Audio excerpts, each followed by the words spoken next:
Well, hello and welcome to Yellow Flag FPL, the podcast where all of our opinions should be yellow flagged. My name is Harry. And I'm Stephen Berry. And we have just finished the FA Cup weekend, so we had our mid-game week last week, and we've had some League Cup games come through. We're recording this on Wednesday before Chelsea take on Arsenal. I'm sure you'll be watching that later, Stephen. And then we move into game week 20, kicking off with the Manchester derby. So lots to talk about, I suppose. But before we get into some of the games that have just been and gone, Stephen, tell us, how has your team gone this week? Terrible. I was only 8 points below the average, but that was like 10 millionth in game week rank. So, I got 40, average is 48. I had 2 -1s. Who does that? Tior and Grealish both getting -1s. Grealish for the ridiculous red card that he did. Yeah, silly. Moyes' reaction afterwards, I know that Grealish would have got it in the neck from him. So, Haaland and Thiago, my only returners. So, yeah, not ideal. And given that I didn't have an ideal week, I'm assuming that you had an ideal week then. No, Stephen, and that's partly because I followed your advice and bought in Grealish, but it's also because Ekitike didn't start or play. I put Gahey on the bench just because I hadn't trusted the defence of Crystal Palace, which we can talk about a bit later. I was certain the Trufflet would come if Ekitike didn't play. Bournemouth were going to do better against Tottenham and get a clean sheet, so Trufflet came off my bench. Shirky with 1, Rodgers with 3. Haaland and DCL returned, Gabriel returned, and Dorgu returned. So really not great. 44 points, 4 below the average. I'm outside the 1 million now, and yeah, not happy about it. But I probably will keep Grealish. He's got Villa away next, even though they're a good team. I think that it's still worthwhile keeping him. So yeah, you don't buy a player for one fixture. But anyway, we'll move on after Newcastle's comfortable defeat to Man City. Lol. No, Man City were pretty good in that game, but Newcastle, I think, were unlucky not to come away with anything in the League Cup. So why don't we talk about Man City? You were going to talk about the Brighton game, I believe, 1-1, dropping points again. Yeah, which Arsenal obviously didn't capitalise on, which was excellent. But yeah, that was last night. That's something I haven't seen from City in a while. They were quite dogged. They didn't go for it. Something that is very un-Pets Manchester City and got a deserving win. But I don't know if that was inspired by what happened at Brighton. So basically, Brighton just went for it and really should have won the game. If you look at the XG and the big chances, people go, "That's nonsense." Man City had all those, but look at some of those big chances. Brighton passed the ball to them. So now again, you could argue it was the Man City press and Brighton to have a result had to play out from the back, and yeah, okay, it's fine. It's a bit more complicated, but nevertheless, like these were big, uncharacteristic errors even under that system and under Brighton playing out quite aggressively. Like these were really schoolboy errors. In other words, they're not going to do that every week. Brighton, from an FPL perspective, I think I'm now dubbing them the new Fulham. It sort of makes sense actually for them as well. They're not going to get relegated. They're not going to get into Europe. The manager doesn't want to be there, or he sees himself higher. It's probably a fair way of saying it. So if you look at their results, they've done well against the big teams in terms of performance. They played very well at the Emirates and were a bit unlucky not to get a point in the end. But yeah, someone like a Matoma, for example, who got under the return. So I'm happy he's in my draft team, if not my normal team. He's going to play. He actually looks a bit better now. He looked a bit of a shell of a man, but it looks like he's back to full fitness, so he becomes quite interesting. He's also good finish. Good finish from Matoma as well. It was. Danny Welbeck is, still doing Danny Welbeck things. Him and DCL for the third place England squad. But I was going to really go in hard on Man City here because they should have lost that game. Brighton really missed the biggest chance to go to one complete open goal. And the Newcastle result, I know it's the League Cup, has sort of put me off a bit because that was actually a bit of recognition that City are like, okay, we're not as good as we think we are. We're going to have to actually play a bit more defensively, and that makes them very worried. If it was if it wasn't for that game, I'd be going in very hard at Man City and saying, keep Haaland, but I would avoid Foden, people like that. That game actually swayed me. And I think also what was interesting, the last goal they scored, the second goal, Shirky's goal, was really beautiful play. Yeah. we've obviously Out-Nouri's been away with Algeria. He's back now, so that's something to notice. If you are owning O'Reilly, there is that rotation risk there. And he just played a lovely one too. Took it to the byline, squared it to Shirky, and then Shirky tucks it away nicely. So I think that was a sort of performance that it almost felt like City were not trying too hard, if that makes sense. They were just kind of going, look, we know we're a good team. We know Newcastle are tough at home. Let's be pragmatic. Let's just try and get through the phases of play. And that would give me confidence. Also, the worth mentioning, the young boy at the back, it's Alderline, who was on loan at Watford and got recalled after John Stones' yet another injury. 4.5 million centre-back. I thought, there's a problem for Man City, and Newcastle will be licking their lips. But, I think that they looked really good. Semenyo's kicked on from Bournemouth nothing's ever really phased him. I think it'll be really interesting what happens there. And there was a question I was going to ask you, Stephen, about that because, I own Shirky right now. I sold Semenyo. A lot of people did sell Semenyo because we just weren't sure what was going to happen there. But if you had a choice, obviously in the Man City midfielders, you've got Doku, Semenyo, Foden, and Shirky. You have to own two, obviously alongside Haaland. Which two would you go for? I'm just not. I think by having to, given the nature of the question, given that you're having to be quite convoluted about it, sort of implies that you shouldn't really be going for any of them. I think is the problem. Yeah, probably. No, but he's gonna rotate. Pep's always gonna do that no matter what. Foden is a very streaky player. I mean, out of the three, I would say Semenyo, just because he's in more form. You would think that, okay, once he starts proving his fitness and learns the Pep way, he'll start maybe nailing his place down more. At the expense of Foden, interestingly. So I'd probably say him, but I'd much rather have, I'll be honest with you, after the Newcastle game, we need a bit more data, but obviously Erling. And then why not two City defenders? Matthias Nunes seems to start every week. If they've got injuries, that back four looks like it'll be pretty consistent. Maybe even Donnarumma, but I think that's where I'd rather go. Especially as in my team, I've got both Saka and Palmer, so which I think is we can talk about that a bit later. But if that's something that you want to have, or another different premium, like how can you really? You can't really have Saka, Foden. Sorry, you can't have Saka, Foden, Palmer, for example. Well, maybe you can. Yeah. Garbage. So, I'd if you're insistent on triple Man City, I would go double defense personally. It's interesting because I was thinking actually, if I was to have 3 Arsenal and 3 City, I probably would go double Arsenal defence and 1 attacker from Arsenal, and double attacking for Man City and 1 defender. If I was to go for the triple in either. Because Man City's defence is not that trustworthy. Having said that, I think this kid, Alderline, or whatever he's called, he looks like the business. And for Pep to chuck him in there in a really high-profile, massive game, that's a really big sign. They've got the Manchester Derby at the weekend, 12:30 kickoff. There probably will be rotation. I think we'll get a lot more information in that game. Yeah. If he starts this young centre back, then I think lots of people will be buying him. If he starts Semenyo, I'll be going back to Semenyo, I think. Yeah. But I've got Cherky and Haaland. I'm pretty happy with that. Probably will captain Haaland as well.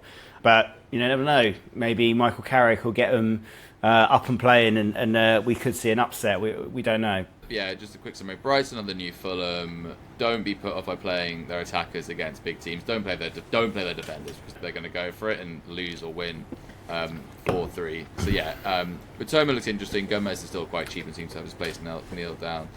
Danny Welbeck versus DCL. I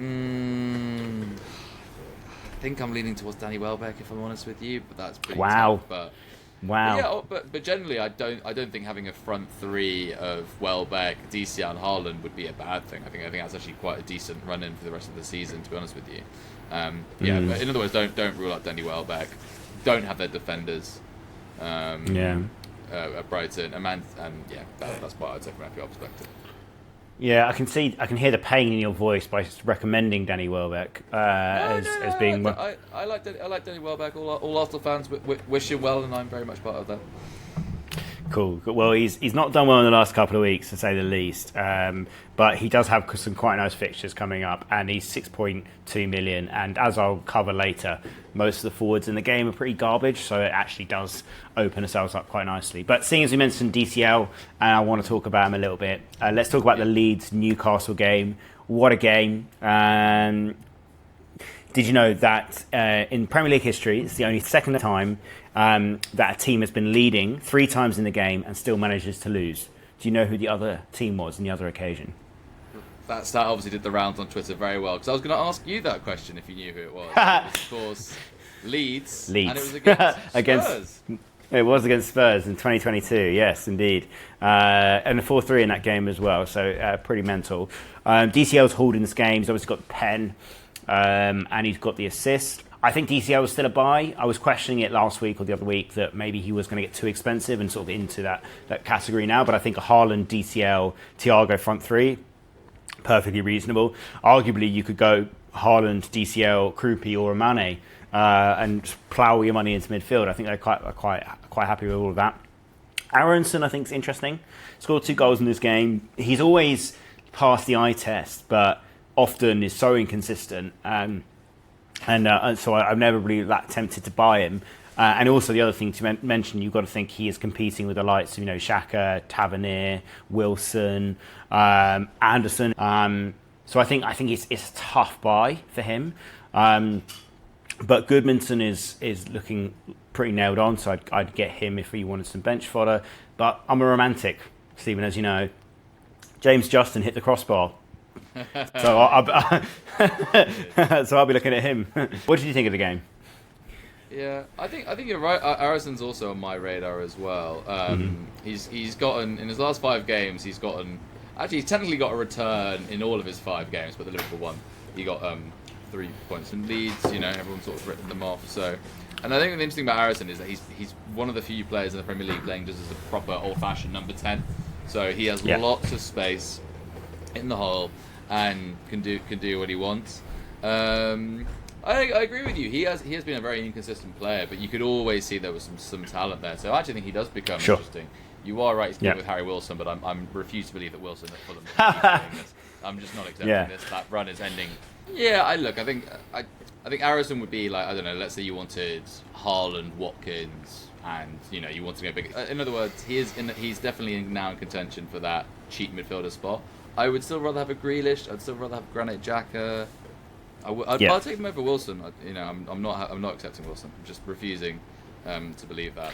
So let's say you already own Xhaka, and a lot of people, active players do, and you have that 5.5 to 6 million slot.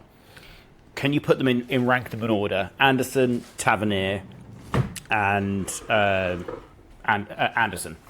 Thank you for reminding me about Tavernier. So Tavernier was definitely first. He's playing Cam for, not quite. Either way, he's going for the forward now. And Kluivert's injured as well. So yeah. I think even if Kluivert's back, I think he's going to be up top anyway. He's agreed. Their second most talented midfielder behind Kluivert. So, but then anyway, Bournemouth bomb forward. He already got an assist. He takes the corners. He might take their pens as well. He is on pens, yeah. With Kluivert not on the pitch, he takes the pens. Yeah, there we go. So Tavernier is definitely that one. Elliot Anderson, Nottingham Forest is not convincing.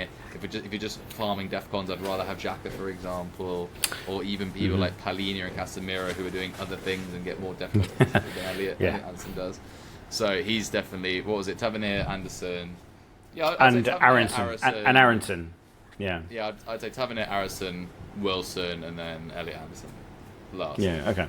I probably would agree with you there. And I'm going to talk about Tavernier a bit later, so we can cover that off. But yeah, that 5.5 slot is becoming interesting. And I think, as I alluded to earlier, I think that there's a lot of value in the midfield positions in general, and much more than a 5.5 striker, for example. I like Roby, but I wouldn't have him over a 5.5 midfielder because, as you know, when they score, they get more bonus, and they get bonus for clean sheets as well. So I'd be much more interested in that. We should talk about Newcastle, though. Obviously, they may be disappointed to get the loss in the Cup with Man City, but in this game, it was a bit of carnage, as we know. 7 goals isn't without that.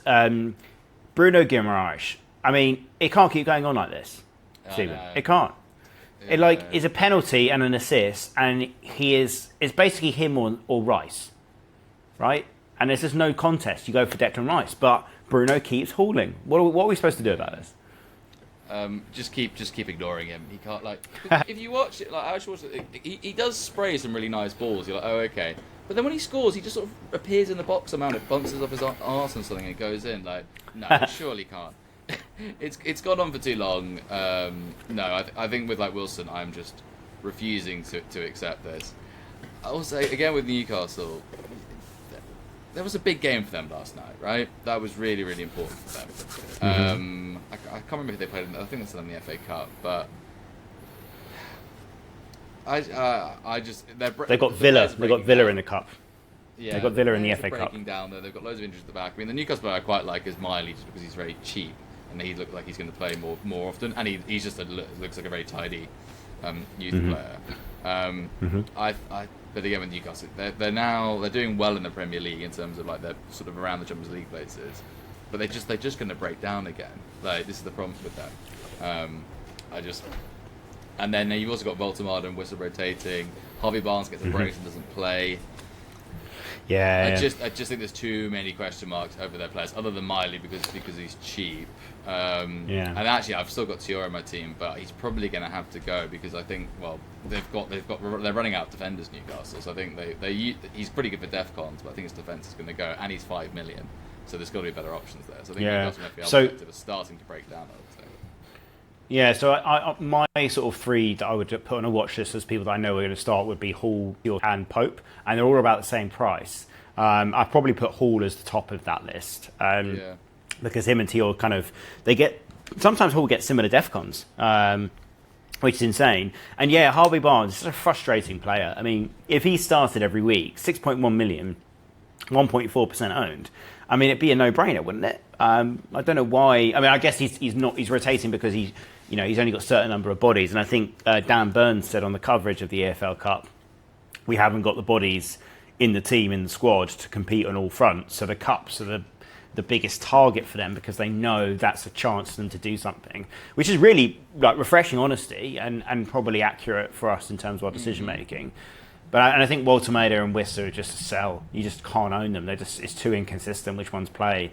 But Lewis Hall, I would be buying. I would be interested in Lewis Hall, I think. Yeah. I think he's definitely an option. Makes sense. Let's move. Cool. I'd like to move over now from the Tyne to the Weir and talk about Brentford, Sunderland, and quite frankly the injustice of obviously my favourite player Kelleher. You showed me a wild card, bring him in. No. I'm sorry. He's had 2 penalty saves, right? Both terrible penalties. So the Fair one was obviously significantly worse than the other one. Even after that, he's still only on 81 points and he's 14 points row. So even after that, he's still way behind the chasing pack. Terrible. He's had his luck. He will not continue. And what do I think about Brentford though? Because obviously they're doing well. They're getting lots of plaudits. I would really, really advise caution with them. So let's look through the makeup of that game. Because if you look at it just from the stats perspective, it looked pretty good for Brentford. Sunderland are bad starters away from home. They've had some bad away performances. They didn't really do much. Brentford went 1-0 up, whatever. Was it Collins? I think Collins got an 11 point. Collins got a goal, yeah, and DEFCONs. I think he also had 18 points or something silly. Unbelievable. It was Janelt who got the other one. Anyway, disgrace. Yeah, Janelt's back to back. He's returned in the last 6 game weeks. I was going to ask you about him. No. So, what a Brentford. Okay, to give Brentford some credit. Let's go back to the game because it sort of highlights that. And then one in the second half, Sunderland went for it. Sunderland went under pressure, did that, and then had some chances, and then got the penalty. If Lefay does anything but that, I mean, in madness, what he did. It's 1-1, Then it wasn't even a good Penenga either. It was really awful, and then he just does that at the cup. He just smashes it. Anyway, if he scores that, it's a completely different game. Sunderland then keep going for it, and what Brentford are very, very good at is, as I mentioned last week, they're very, very good on the counter. Why did they get 4 goals against Everton? Everton went for it against them. A team that didn't go for it against them, ironically, was Thomas Frank's Spurs, obviously. What did Brentford do? They didn't score. 4-1 against a team, Bournemouth. Are they a team that attack Barry, or are they a team that defend? Before that, they played Wolves and they got 2. So Wolves, you basically see the point. I think now that they are, I mean, it usually takes a season, but now that they're 5th, our team's going to respect them more. I don't know. They've got Chelsea next. Now Chelsea and Mourinho are probably going to have to go for it in that game. And I think that keeps Thiago. They're a bit like Brighton, where you actually sort of want them playing the bigger teams. But really advise caution with Brentford. They've had some good results, but they're not going to have terrible pens against them every week. Kelleher is not an option. They're not that good defensively. They concede. Like, I'm not buying the hype. Basically, I'm just not Lewis Potter? just not buying it. Any of the other players outside of Thiago? Sade, Lewis Potter. Sade's a bit of a weird one because sometimes you watch he's him expensive, and he looks world class, and other times he looks terrible. No, honestly, to be honest with you, Saga's just a good price, and he's in a good run of form. And to be honest with you, a good player. And again, he's their only striker, and on the count, and Brentford are very good on the counter attack. So yeah, it looks like Jensen. Is Jensen a defender in the game? It looks like he's playing midfield. Midfielder, I think he's midfielder. Yeah. But so what I found interesting really is that when Thiago was rested in the cup, Lewis Potter was played as a centre forward, because he was originally a wing forward, like he was an attacking winger. So I think Lewis Potter is interesting because he's 4.9 million. He's a defender, so it is expensive for a defender, but he is going to be more attacking in those positions. And I think against like a Chelsea, he's likely to get defcons because he's going to be told, "Don't you dare go up the field." And against a team they should beat, he's going to be going high and wide and creating. So I would be interested in him. Look, Thiago's he's a good player. I mean, if you guys remember the goal he got against Man U, like really high quality. Yeah, great goal. You don't score that if you're a mug. He's really good, and some of his goals are very nice to take. So I still like Thiago. Lewis Potter, what you said makes sense, but the problem is he's a very mediocre player. So I don't, unfortunately he has no ability. And when Brentford counters that, they basically go long and let the wings. He's playing like a 10, but they don't. He's not really going to do. They don't really. I think that's a little harsh. He's got some tricks in the bag. He's on free kicks as well. He's fast. He does get the odd assist here and there as well, and of course he scored those 2 goals against Wolves. I know it's Wolves, but still, getting up and in and about it. I think he's class. But I think just going back to the reason why I was bringing up the stats about Thiago, and again this feeds into kind of what I've been saying throughout about strikers. So out of all of the strikers in the game, only 2 have breached the 100-point mark. 7 have in the midfield. Casemiro would be 5th if he was a striker in the game. The value in strikers is not as good as I think it's the worst I've seen in any season. When Bowen is 3rd and West Ham looking like they're going for the Championship, it's not great. So I think Thiago is a buy. I mean, I sold him 2 weeks before he started to go off like anything else. But I think Thiago is a buy. I think the front 3 on a template team probably should be Haaland, Thiago, DCL. Do you disagree? I mean, maybe I do like Danny Welbeck getting in there. I've got Watkins for now, but Watkins is very much on he's testing my patience, I'd say. But Villa still have a good run. But no, I think that's fine. Just in terms of other Brentford players, that Henry came back. Henry's a good player. Henry's a very 4.3 million. Player. Yeah, he's 4.3 million. He's a nice little player. But again, I'm not too convinced about Brentford defensively. It can't go on like this, Barry, for them. So I like Thiago. He's just a good player. As you mentioned, there's a bit of striker dearth anyway. Dango, who's coming back, he's a good player. Yeah, that's true. He'll probably take Lewis Potter's spot as well. I think so, yeah. But again, he's around that. We don't need to go through cheap midfielders again. But okay, in the sentence, those going big on Brentford, no. This is they're going to start plummeting back down, and they're going to go back to where they belong, which is around mid-table. The only thing that I would say to sort of go against myself is they've done really well because teams haven't respected them, basically. And we were all like that. We all just said they're going to get relegated. Who's the set piece coach? There's a chance that Liam Rosini's Chelsea absolutely goes for it against them, and then they slaughter them. But I watched the Chelsea game. They seem like a very slow, methodical build-up. So I don't actually think that's a good game for Brentford, to be fair. But if they're playing... actually, their next run's at Chelsea. Slow, methodical doesn't help them. Nottingham Forest, Dyson's going to go for it. Villa, but there you go. Villa, they're probably going to do quite well at. So I think, Brentford choose your fixtures with them. Basically, is the team going to really go for it with them? If it is, then their players in the counter attack are lethal. Thiago in particular. The next two games, I'm not liking Brentford players at all. I think they're going to lose both games, and at the very least concede in both of them. Okay, interesting. Well, I'm still ruining the fact I sold Thiago, but like I said, I think strikers are becoming a big of an issue in there. But let's move on and talk about my team. I really didn't want to, but I think we kind of need to.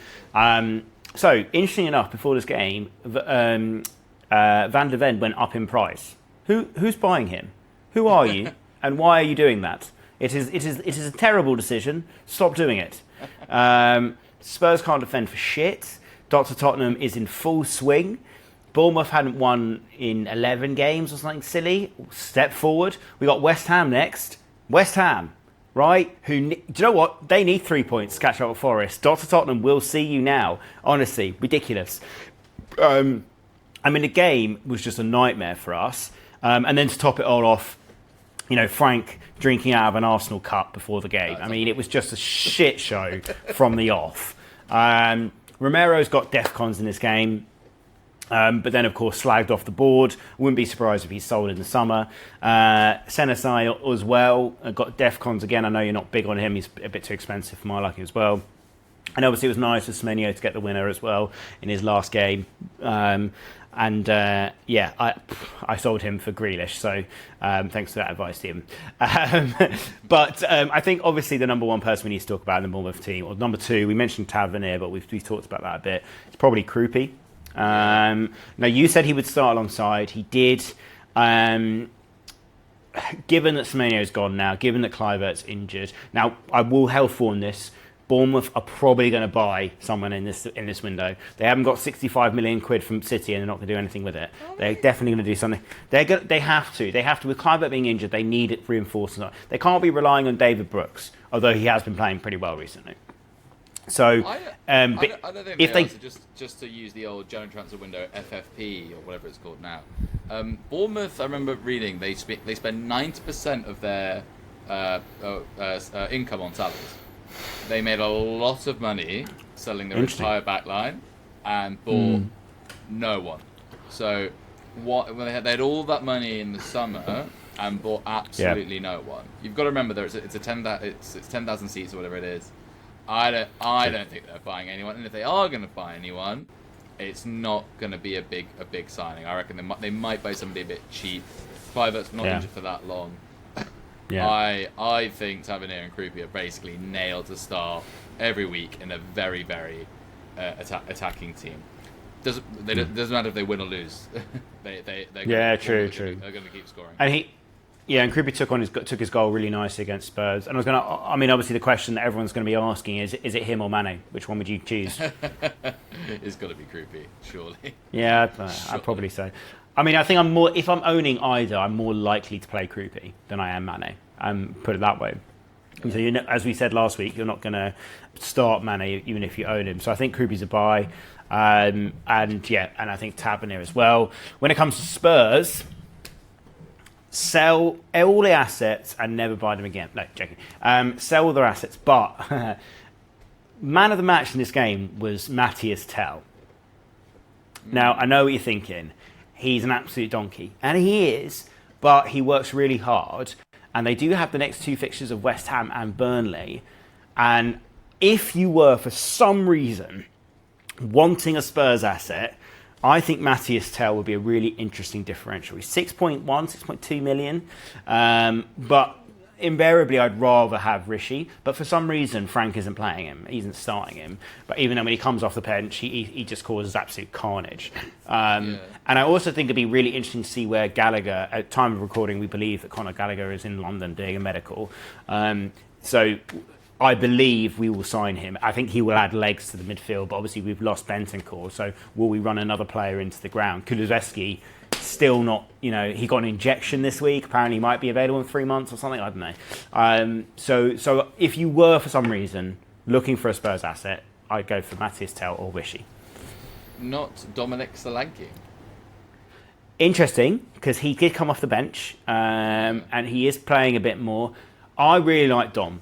But I think they're going to really ease him in, really slowly, because he was out for so long. They really need to ease him back in. We've got Mawani, we've got Xabi's back doing well. He got an assist in this game, but he's doing well, ish. Matthias Tell, Odebert's there. We don't need to play. We don't need to play him. Don't need to play Dominic. So yeah, and I guess Spurs on that attacking, but yeah, you could see why. I mean, you're right about Van der Ven. I don't know who's. West Ham, Burnley. You don't bring them in. You don't bring the defenders in there. You bring in. Yeah, I think. If I thought Solanke was going to play 180 minutes against West Ham and Burnley combined, I think that's a great little 2-week punt. But so do I. But then, of course, our fixtures turn. I think you're right with the injuries and stuff like that. You would have to look at Xavi or a Tell instead. And then our fixtures do turn as well, and then we have City at home, who we do have a good record against. But after that, if we don't get 6 points out of these next 2 games, I'm looking over my shoulder. So don't even go near them. Defensively with Bournemouth, I don't know what to do about this, because I've got Truffert. I think a lot of people have got Senesi. Get rid of him. But, well, I like him. He's a nifty little player. But there you go. Do you know what? That's the advice. Get rid of them all. And Jimenez on the other side is cheap, 4.5, 0.1% owned as well. So I think it's worth looking at. But, Bournemouth don't look anything close to what they normally would be. Their team's been gutted. And I think it's really a wait and see. I kind of disagree with you. I do think they will have to sign someone to fill just even a body, even if it's a young kid from the Championship who's looking decent. They were talking about getting, who's your kid, Nawari? On loan. On loan. Actually, I think we got loans, to be fair. He would be perfect for them. He'd be great. Yeah. Great sign. But apparently he's rejected. He does go there. Yeah, apparently he's rejected that move option. But so there's lots of options there. But I do think watch them in the transfer market. I think they could do something. But think cool. Wait and see because Tavernier's going to play every week. I think Kripke will as well. And they're still going to be the same Bournemouth. I think they're so all trained that way. So I think Tavernier and Kripke are interesting because of their price. But Barry, let's cheer you up. Rather than talking about Spurs, let's talk about a team just down the road. And I'll let you go first. West Ham, Nottingham Forest. What are your thoughts? See, I'm nervous, Stephen. I'm nervous. Can you call it a performance? I can call it a championship highlight reel. No, I'm nervous to go in on either team because, Nottingham Forest have turned us over and West Ham could easily turn us over in the next game as well. Look, it was a really poor game, and I was actually coming home from rugby at the time, so I heard them cheer the second goal that was disallowed. But what was interesting is when I saw that it was disallowed, I was like, that's going to fuck off all those supporters. And almost on a coin toss after that, the momentum just completely went the other way, and it seemed like only Nottingham Forest were in this game. The goal was a corner, own goal from Murillo, quite unlucky, right? But West Ham were on top of them at that point. I think they deserved the goal. Somerville was their best player. I think he'd be a really interesting option if he was at a different team. If you're owning Bowen, sell him because they've just bought these 2 players from the Italian league who look like they're playing. One of them is definitely playing the centre forward role. And Bowen's playing as a winger, so therefore his options to go through on goal are less. Maybe he'd be better there, I don't know. But for some reason, he's still 9% owned. Who are these 9%? Who are they? He's still third highest, but I wouldn't be getting him either. Also, you've got to remember, these are West Ham strikers, so they're strikers that you've never heard of from the Italian league. And it's not when Brighton do that, or it's because some quality's coming in.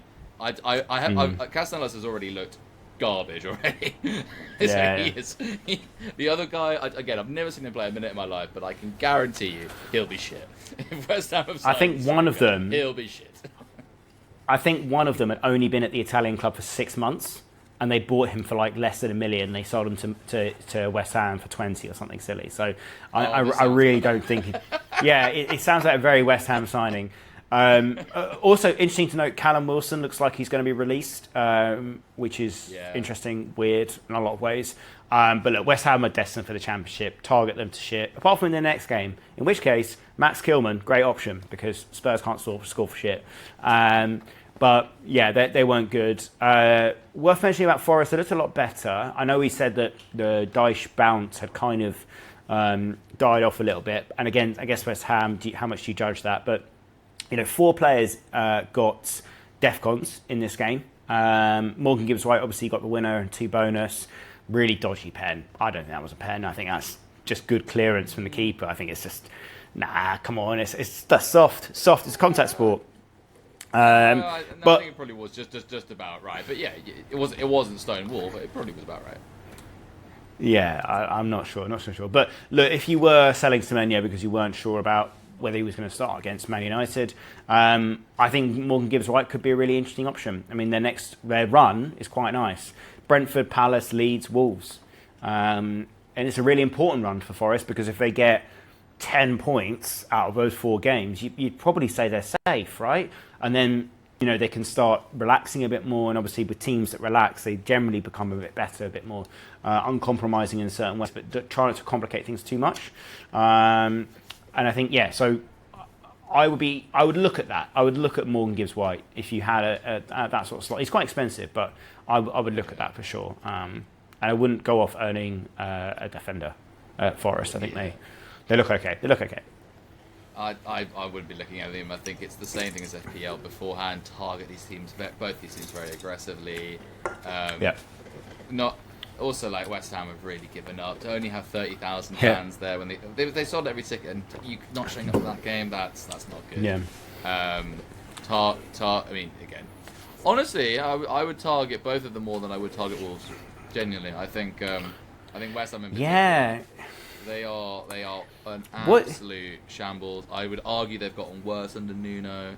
They were a bit unlucky with the Somerville lost sides, but you just knew what was coming. You just knew. As the goal was an own goal, and it was a bit weird from as Murillo did it, right? Very bizarre what he did. So really, they didn't technically score in that game. If you know what I mean? Right, West Ham are going to go. They're going down. They're going down hard. And I even think not even Dr. Tottenham can save them. Although I think that game's probably going to be a very grinding 0-0. Because it's a game that Frank can't really afford to lose. So I think he's just he needs. We'll ever see. Look, Frank's a smart man. He needs to say to the team, you guys better spank these guys like 3 or 4-0. They are rubbish. I actually think, and I agree with your analysis, I think Wolves look better than West Ham right now. They look much better. I mean, I know obviously Everton 1-1 away, but I mean, Everton are a difficult team. They can be a tricky team to nail down. So they got a 1-1. I wouldn't be surprised, and this is my bold claim for the rest of the season, if the bottom of the table looks like this. Burnley, West Ham, Wolves. Yeah? I don't think that's I could see that. And I think that will just show the level and the backbone of the West Ham players. I think they ought to be ashamed of themselves. They're not trying anymore. And it's an absolute ridiculousness. Yeah. All right, should we do our... I think that's enough boosting into West Ham. I think an appropriate amount of boosting into West Ham. But appropriate amount to make me feel better about my team, yeah, for sure. Let's do a bank of middling and rogue. So, Stephen, go on, tell us, what have you gone for this week? My banker is Saka. I know people go like, he hasn't returned enough, he's too expensive. The haul is coming. The haul is coming with Saka. I honestly don't worry about that. He's been a bit unlucky not to get some returns. Like, against Liverpool, he did so many great things. The run wasn't quite there from other players, not from him. The haul is coming. He's got Nottingham Forest next, who I mentioned. I still think are a shambles. I would then like to say that my middle line is Palmer. So only because Palmer he has Brentford next, and as mentioned, Brasilia is going to be quite slow in that game. Sure. I don't know how he's going to play. We're not quite sure how he's going to play just yet. He's also got Palace away, who are a bit tired. But then he has West Ham. He then has Wolves. He's just got an unbelievable run of 4 out of his 6 ones. Are unbelievable. I'm a bit concerned about. I said the next 6 are the best run in the league so far at the moment. I think so. Yeah. So he's that. And then my rogue shout is somebody I've already slagged off, but he will come back, and that is Lefay, actually. So he's learned his lesson. Penalty he took against Everton, proper penalty. Thank you very much. He's got Palace, West Ham, Burnley in his next 3. Now West Ham and Burnley don't need to say much about them. Palace are tired. I mean, getting knocked out by Macclesfield. Wow, what a defence! Yeah, of the FA Cup is genuinely incredible. National League North, not even like National League North Macclesfield. That's genuinely incredible. Yeah. So yeah, the Palace is not good. So it's a really nice run of fixtures. He is a minute's risk. All their AFCON players are going to be back for the next game week. All their teams have been knocked out now. Nevertheless, I think if you watch him, he is a very talented football player. He puts really nice balls through. So I think, even though he was a bit of a minute's risk, I think Labrie is probably more confident now in the team and having a bit of a luxury player now. I think they've earned the right to do that. So I'm pretty confident he's going to be their starting 10. He's a very, very good player, and he's got a very nice 3 fixtures. The minutes is the problem with him, but I think he's fine. He's 4.9, isn't he? 4.9 million. He's dirt cheap, and he's dirt cheap. I can't remember exactly what he is, but yeah, he's dirt cheap. And my shout of the week is Wolves to beat Newcastle. That's my shout. Yes, Stephen. Let's go. Okay, brilliant. We've managed to get the 2 goals, no doubt. Okay, cool. Well, my banker first is Declan Rice. So we've both gone for an Arsenal midfielder. Look, this guy seems to be doing everything right. He's sub 30% owned, which I'm surprised by. I actually think that Gabriel, Rice and Saka is the 3 to go for with Arsenal. 7.3 million. What's not to like? Just get him in before he becomes unaffordable, I think. My middling, bit of a surprise one, I could have been rogue, is James Garner of Everton. Now, he's really flying under the radar. He's 5.1 million. He's 3.6% owned midfielder. Ticks along around 4 or 5 points per game week. He's returned in the last 6 game weeks, including a 16-point haul in that. So he looks really good. But, when Everton get Gay back, will he lose his place? Will he fall back into defence? I don't know.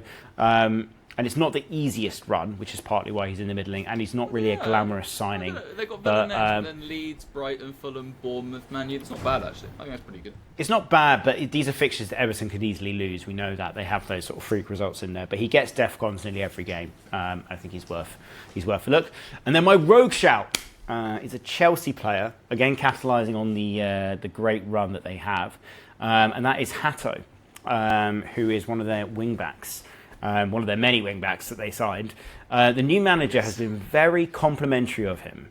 Now, he said during the Fulham game, he was great and he earned his 90 minutes against Charlton. I know it's Charlton, pause for laughter.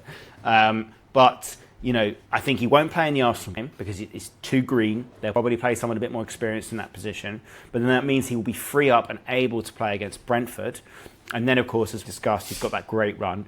He's 4.6 million. He is an ex-Mins risk, which is why he's in my rogue category. He's 0.2% owned. His run is Brentford, Palace, West Ham, Wolves, Leeds, Burnley. I think it's a great... If he starts those games, you're going to want him in there. Because I was thinking about Fafana. Fafana, obviously, he rotates quite a lot. If this other wing-back position becomes available, I think Hato is a really interesting option. And new manager, new impression. He likes playing the youth, as he did at Strasbourg, so I think he's worth a shout. The surprise result is Crystal Palace to end Sunderland's unbeaten home record this season. That is I know. That is a shout. Where is this coming from? No, it's just something that I thought... I did think about doing Wolves-Newcastle, but I thought, you know what? That Macclesfield game, I think Palace were kind of flying under the radar on how bad they were being and how tired they were. And I think that result is really going to send shivers down the spine of the Palace players and team. And I think he's going to get properly into them. He's going to go, right, you guys have made a better stuff than that. Let's go out and really try. I think Mateta might lose his place.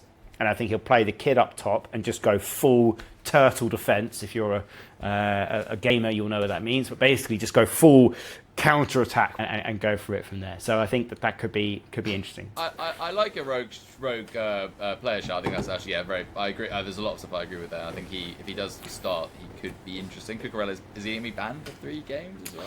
One ban because it's not violent contact, and he probably will serve that in the Arsenal game. So maybe Hatter does play, but what Rossini said is that he played really well in the Fulham game and he earned his right to play, and that's what he loves to see.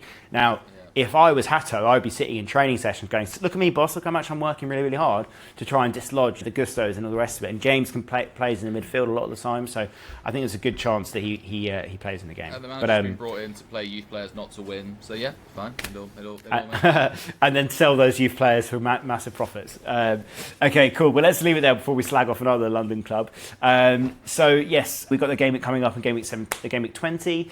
Play it your way. Thanks for watching, listening, wherever you get the podcast. Please give us a like and subscribe. Thank you to Rita for her help with the editing and so forth. And we will see you next week. Thank you.